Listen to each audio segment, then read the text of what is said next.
দেখো আর লেউল কায় কিন্তু সারাদিন কিন্তু ফাঁকি মারলো আর বলছে গ্যার ফেটে গেল।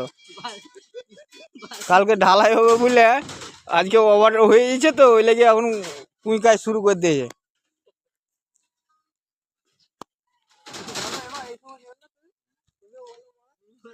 আর ওই যে মালটা দেখেছো তো, ওই মালটাকে চিনতে পারছো? ওই বাঁশ বাগানে ঢুকে আছে ওই যে।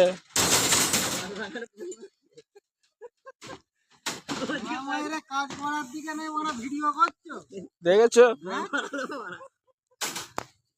কি পরিস্থিতি তাহলে?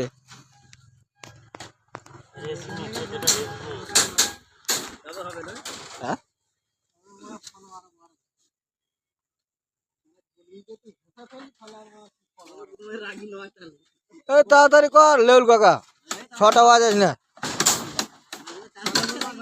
এ জালি বাঁধা হয়ে গেল, উপরে জালি খুব তাড়াতাড়ি হয়ে যায়।